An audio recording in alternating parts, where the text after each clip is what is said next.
I learned about moderating this panel not long after Chris decided this is something that we ought to talk about, because it is pretty significant, and it certainly fits the agenda here at Humans to Mars.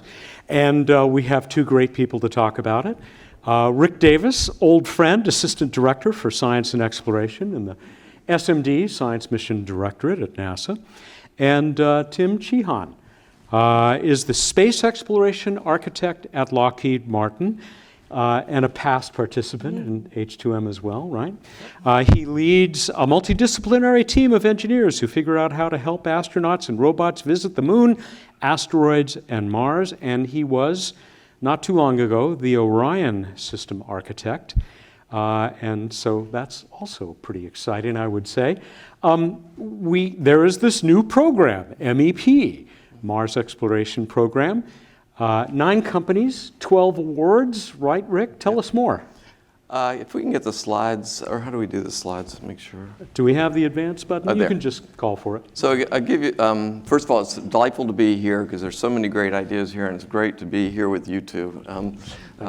So what I want to do is give you a little bit of overview of this effort that we have been launching from the Mars Exploration Program, and to give you some context and why we're so excited about it, and hopefully you all can help us push the idea space. If you go to the next slide.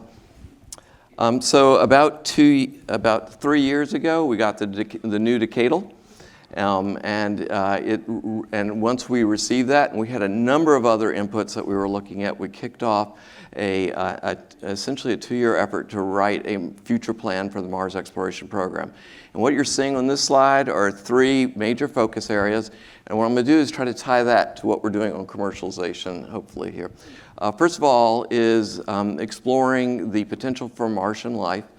And so this is really key, and in the decadal, they envision sending a lander with a 2-meter drill going into ice. And the idea here is that we've been looking on the surface, there's a high radiation environment, and that by going into the 3rd dimension, where there's protection from the radiation environment at Mars, and particularly into ice, and there are reasons for that that are very interesting, that you would then be able to have another very exciting way of looking for life at Mars.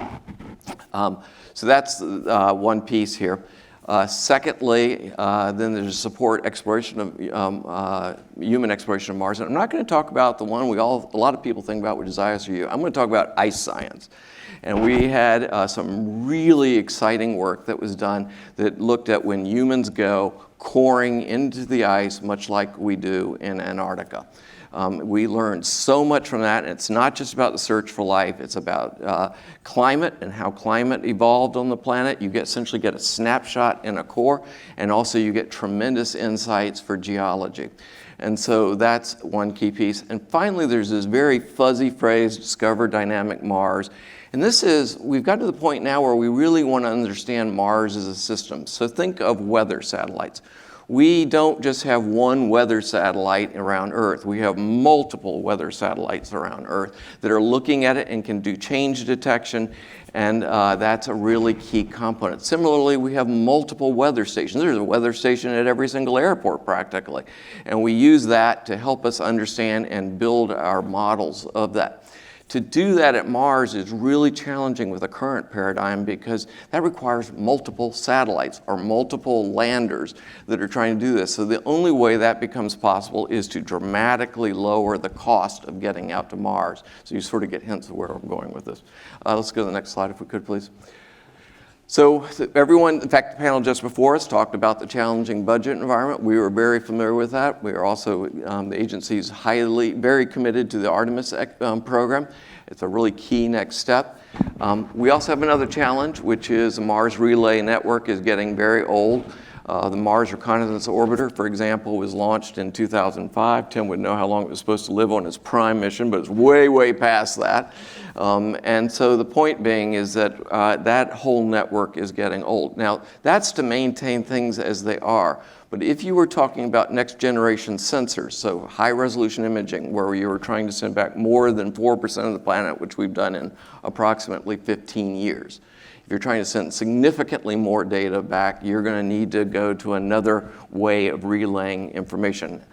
Similarly, if you start talking ice detection, which you really need to know, I'll talk about that a little bit more in a moment, that's a synthetic aperture radar, and that's another data hog. So these are, you start to get a sense of these next-gen sensors that are really requiring a change in the way we do data relay from the planet. And so, and I've sort of alluded to that in these other bullets here, but the point I would try to make is that we have to go out of the box and think about how we use the creativity that exists out there. And fortunately, there's a lot of creativity. If we can go to the next slide.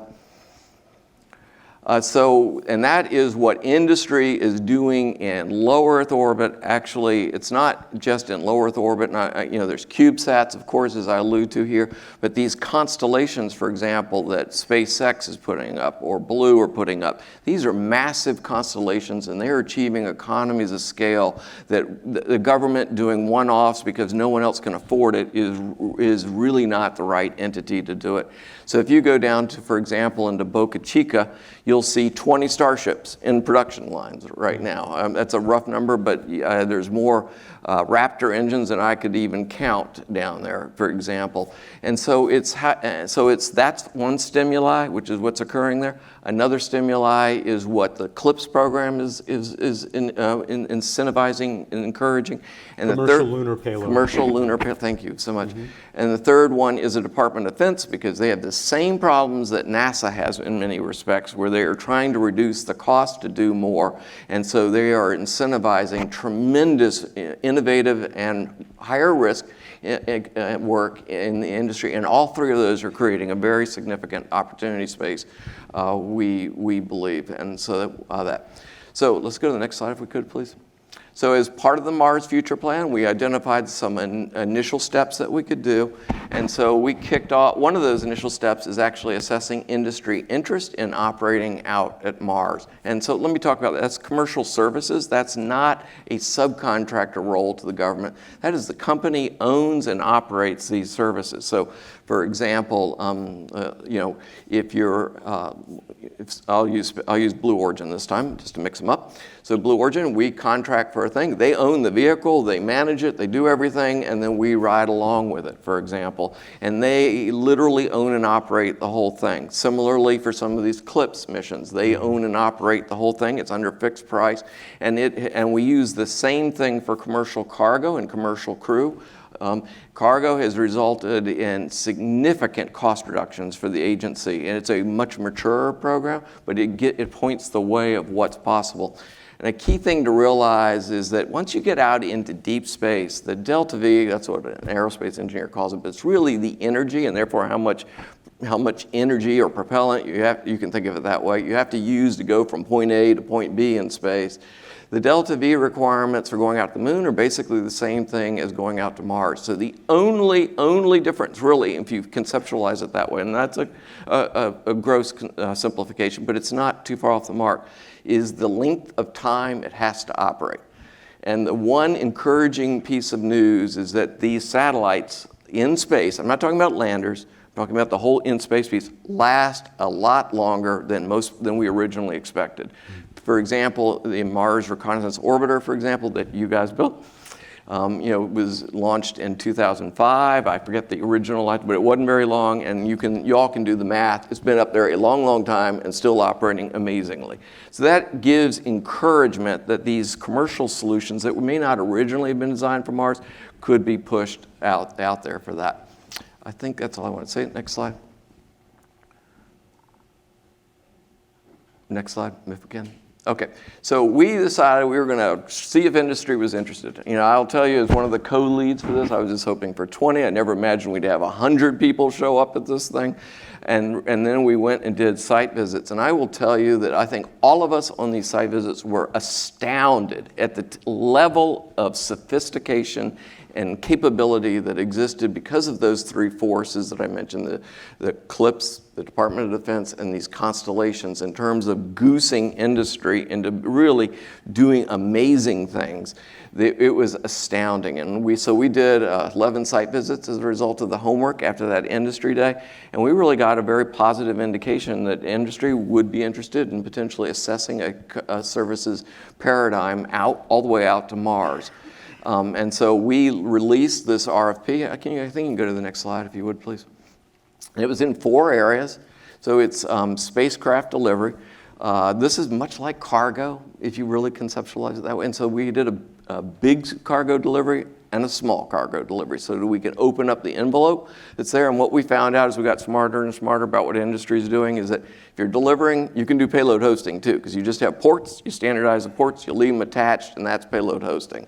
And so you'll see it says large and small payload delivery and hosting. And so we're not talking like one bird going out, we're talking 6, 8 birds going out at a time. So you can start to see how that gives us those weather satellites that you can start to do out there. Or you could eventually envision little landers. So the landers don't have to do what we call a direct entry, where they have to handle the heat of coming in from a solar system trajectory. They can just drop off at a 300-kilometer orbit, pick your spot, and then land. And so there's a whole range of possibilities that starts to become possible. Another area that we are doing at Earth is imaging. So there's visual imaging, there's also radar imaging, and we left it open to look at that. But the key point here is you're really not, if you're talking these next generation sensors, and really probably even thinking about human space flight, you need a lot more of the planet done than 4%. Because what we find from a science standpoint is totally exciting. And if you could double that, triple that, or do 100% of the planet, what we will learn about our second planet is really exciting. And the fourth area is relay and as well as navigation functions. But really, we are doing this. We do it at GEO. We're doing it in LEO. We're doing it out at the moon now. There's the commercial providers that are moving into place. And really, if you're doing it out at the moon, you basically can do it out at Mars. And so we are there. So we opened this up. We've got more proposals than we expected, which is a good problem. And we have just selected those. If you go to the next slide.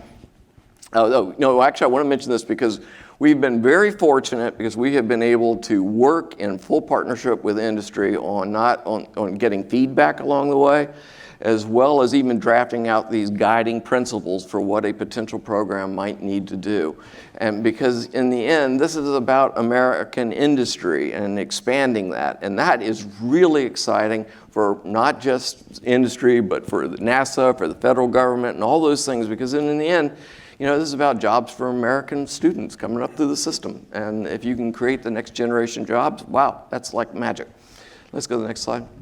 And then finally, these are the companies that we were very proud to have selected, and we're very thrilled that the companies did such an amazing job. There were other companies who applied that didn't make it this time, but we hope that this will lay the foundation for doing more, and that they will come back and also apply if we get that green light to go do that. And so there were 9 companies. You can see them right here. The ones with the dashed lines actually are doing 2 of these studies. So one will do delivery, and typically it's comm, which you can see right here. But we were very excited about where and we're running on a fast track. We're completing these studies. We're completing the contracts now, but then the studies run in a 12-week period. And really, we're trying to understand 3 things. Trying to understand what the cost of a potential service would be from industry side, what the need is for the government to help underwrite technology development. We call that public-private partnership in NASA. But that was really enabling for the commercial cargo capabilities as well as commercial crew. So the government essentially helps the company understand the problem and then gives them milestones that they get paid for as they develop the technology. And that way the company buys down their risk. And we got to make sure this works for the company from a risk perspective as well as from the government from a risk perspective. But that need for a public-private partnership phase is, we believe, we really want to understand that for Mars since it's a stretch. And then thirdly, we're really trying to understand the business model. And this is not a Mars business model. I will tell you, having thought a fair amount about this over the last 2 years, this is a deep space business model. Just as that transportation system can push out to the moon and it can push out to Mars, lifetime of spacecraft withstanding, right? That has to be understood. It's really that same name for the comm relay. It's a capability that can be used out at the moon. And similarly, can be a derivative of that can be used for Mars, similar for imaging. And so if you view it that way, we want to understand the company's concept of what a business model is. But in the end, the government really doesn't care in the sense that they're willing to provide service that we're willing to be essentially the anchor tenant for if this works. And so we are really thankful to the companies for all they've done. And with that, I will turn it over to Tim. I will throw in first, you reminded me of when I was talking once with the PI for the InSight mission. Yep. And I said, wouldn't you rather have 3 seismometers at different places around Mars? He said, sure, you got 2 or 3 billion for us? Yeah. And this is the kind of thing that if it goes well, might lead to that. No, that's exactly it. And so I spent a lot of the other part of my life worrying about ice at Mars, right? But just because you know what the ice is at one spot, if you put a lander, it doesn't mean that it's uniform all across the planet. So, but you can't solve that problem unless you actually have impactors. You can get that cost down to actually really go do multiple data points. We would never try to say that the oceans are this based off one data point of our Earth oceans. You would similarly never do that at Mars. And so it's really that multi-view that allows you to obtain a systems understanding of how it's working. It's really the next generation of science at Mars. Tim, congratulations are in order for Lockheed Martin. Yeah. You picked up 2 of these 12. Why? Well, what would you like to open with? But I'm very curious about why Lockheed Martin was so interested in going into this program with pretty small awards on a very tight time scale. Oh, sure. So, the current way we do things at Mars has been very successful for a very long time, which is science, principal investigator, driven, very competitive missions, and basically all of the infrastructure in one spacecraft. So, so right now in orbit, Lockheed Martin is flying Mars Odyssey, which is 2001, right. 2001 Space Odyssey. That's the oldest one. MRO and Maven, and they're the prime relays that are happening right now. And we've been doing Mars since before Viking. The building on the campus in Denver was built for the Viking lander program that Martin Marietta built the lander, JPL built the orbiters, and that's where we fly these spacecraft today. So in a way, today we're providing industry relay services. But now, at both the Moon and Mars, we're moving to the next generation of exploration where we're supported by infrastructure. So whether it's the family car or the mobile phone or the water or the gas hookup, now we're moving to that where these are being provided from a services perspective. And that lowers the barrier of entry for more people to be engaged at the Moon and now Mars. Mars is hard. And in addition to the delta V and all that, the distance adds this complexity. You don't have as much sun on your solar arrays. Closing your link back to home for communications is a lot harder. And the other thing that really has sharpened our teams over the years is the planetary launch window. If you miss the Mars planetary launch window, you got to wait for 2 years. And boy, that's a great incentive for a team to hit their schedule. So we've got 2 of these studies, so thank you very much. And we're looking at 2 things. One is to take our Curio small deep space product line, and the first one will be Lunar Trailblazer, and apply that for Mars for small payload delivery.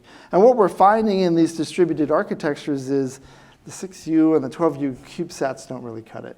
We're talking about larger spacecraft than that. And we've got great experience with SDA, as you mentioned, and other things. But Curio has been designed from the beginning for deep space, to have the delta V, which is a big deal, as well as the comm and the power and all those other things. And then we have a second study on the Mars relay, and that's where we're applying our heritage designs that are doing the relay today for this type of services model.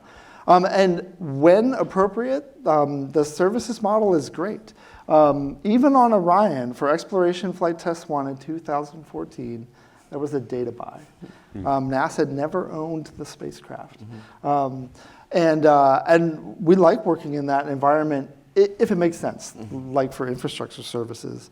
And I think the last thing I'll talk about here is that as we move forward and we've got a flotilla going to Mars and all of that, we have to take into account having this balanced portfolio of cost and risk. And we're starting to see how CLIPS is playing out. And we want to have that balance such that there are certain things that we know have to work and they work. And there's other places where, hey, we've got redundancy. We've got folks who have never left the Earth-Moon system. It's going to take them a while to learn these things. And so we can take a little more risk there.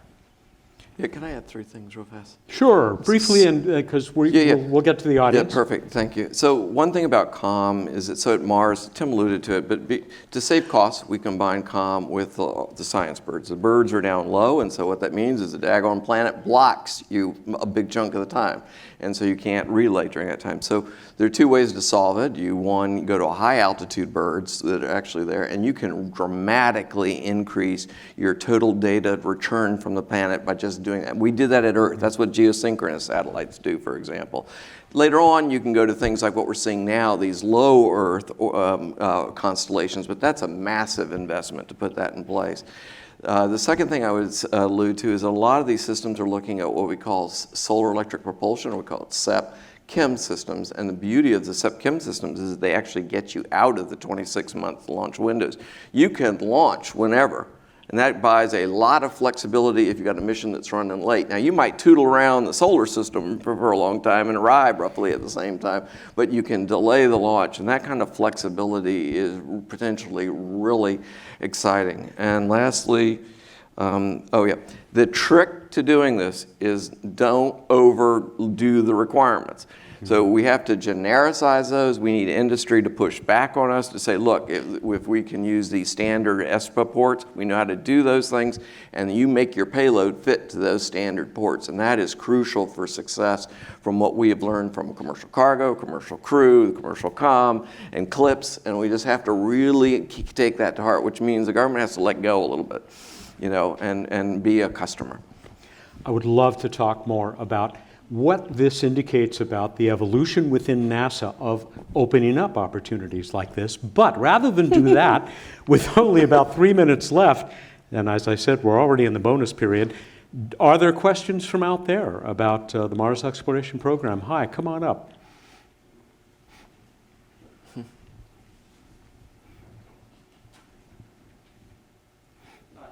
Talking about like the standardization of the commercial sector and things like that, do you think that with the future in Mars and things like that, establishing like a common satellite bus to support those comm and telecommunications stuff out at Mars would be a really advantageous thing, and having people adapt to that, like how you said with the separate ports and things like that, just expanding it further, say, hey, this is what we have, you have to deal with it, but we can support all these things because of that? That's a great question, and I'll start and see if Tim's got more to add. We think that's crucial to be able to do, and we have actually on the NASA side had a very healthy debate about like backing off on the requirements, but that's where we've been partnering with industry so much to understand what the current standards are, because we don't want to keep the cost down and get this going sooner than later if it's going to work. We got to make sure we're using the things we're already building. Otherwise, you start building really significant costs. So the question is, how do you do your Legos and build it up so that you can do that, which is what they're doing in these other efforts. And I would say that if we don't do what you're poking at, we won't be successful. Yeah, and I think that each company will come with their design for how they want to solve these problems. But particularly for the things where we're taking payloads, whether large or small, getting to defined interfaces so that you make a payload, you missed this window, you're going to go on the next one. There's a lot of seamless moving around. I think it'd be good. So even if you don't share a bus, it does seem like sharing the interface is the next best thing. And there's nothing new here. I'll give you one example. In Antarctica, the U.S. was the first one there. The U.S. by definition defined the fuel standards. Now everybody uses the same fuel standards, because if you're stuck, if your tractor breaks down, there's a depot that might be French or whatever, you can go use that fuel. And so really building those, what I call minimum standards, is really key. And there's a really creative tension between what the company is doing versus what, what the right answer might be. And it has to be a collaboration to arrive at a good answer. We can take one more if anybody is anxious to ask, but you're probably also He's got anxious one right there. to get to dinner and whiskey. Did I miss a hand? Yeah, come on up. So looking at how in commercial crew and commercial cargo, we have dissimilar redundancy. This idea that two separate, distinct systems ensure that one is ready. We're seeing this with Dragon and Starliner right now. We saw it with Cygnus and Cargo Dragon. And human landing systems. And human landing systems, exactly. Is that kind of baked into this idea? Yeah, that's a wonderful question. So one of the tenets that our commercial services teams, and there are multiple teams at NASA, have done, is that we have to have competition. So, so you want to have multiple entities, so that if you get into a case where one company is running behind, you still can stay on track. Or, God forbid, you have an accident and you have a catastrophic failure, you can still keep the pipeline going, which was crucial for the space station. And so we can do that, but it doesn't just have to be out to Mars. You could be out to deep space. So you could have one company that's primarily focused on the lunar operations potentially, one onto Mars, because really those all have a lot of the similar issues. You've got, the radiation levels are higher. It's just the things that Tim was alluding to, but they're manageable differences. And so the trick is figuring out, maybe we have two out to Mars, to get it going. I would hope we'd have a SEPChem system at some point too, because of the fact that it alleviates the need for those launch windows and to be so rigid about it. But yes, competition is one of the golden rules that we will have, and we have to do it just from a government contracting standpoint, but it's also strategically the right answer. Rick, Tim, thank you very much for jumping in at short notice. Tim, best of success to Lockheed Martin in this new venture. I look forward to seeing those reports after that 12 weeks that you've got to develop them. I also want to thank you, Tim, because on behalf of your employer, Lockheed Martin, of course, major sponsor of the Humans to Mars Summit, and we are very grateful for that. You're welcome. And with that, please thank our guests.